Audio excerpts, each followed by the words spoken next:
Basically parents को एक confusion रहता है मेडिकल इंस्टीट्यूट के टाइप्स में। कुछ इंस्टीट्यूट्स सेंट्रल यूनिवर्सिटीज कहे जाते हैं, कुछ इंस्टीट्यूट्स गवर्नमेंट, कुछ प्राइवेट और कुछ डीम्ड। सो ये गवर्नमेंट, प्राइवेट और डीम्ड में बेसिकली क्या डिफरेंस है? तो इन टर्म्स ऑफ फीस अगर बताना है तो ये गवर्नमेंट इंस्टीट्यूट जो रहते हैं उनका फीस 1 लाख टू 1,50,000 ये हम कंसिडर कर सकते हैं। कुछ स्टेट्स में इसका 50,000 तक का भी फीस स्ट्रक्चर है। कुछ स्टेट में प्राइवेट इसको सेमी गवर्नमेंट ऐसा भी बोला जाता है, बट जिसमें कैटेगरीज के या फिर ए कैट, बी कैट, सी कैट ऐसे कुछ डिफरेंशिएशन हो सकते हैं।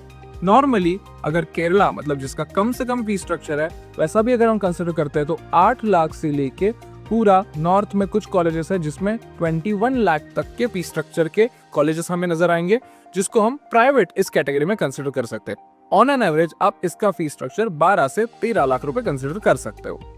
अगर तीसरा कैटेगरी डीम्ड हम कंसिडर करेंगे तो जिसमें एग्जांपल फीस वाइज अगर देना चाहूंगा तो वो 10 लाख से आज के डेट में 31 लाख तक का फीस स्ट्रक्चर जाता है।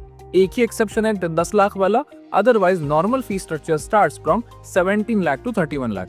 सो आपके हिसाब से डीम्ड आपको अगर थोड़ा सा डेफिनेशन बनाना है तो थोड़ा एक्स्ट्रा खर्चा जिसमें आएगा वैसे वाले बट अच्छे ही इंस्टीट्यूट जिसको हम डीम बोल सकते हैं। अब इसके और एक्स्ट्रा जो भी फीचर्स रहेंगे वो डिटेल में जानने रहेंगे तो इस YouTube चैनल को सब्सक्राइब कीजिए ताकि हम आपको सभी कॉलेजेस के एग्जैक्ट कट ऑफ, बाकी के सभी डिटेल्स दे पाए।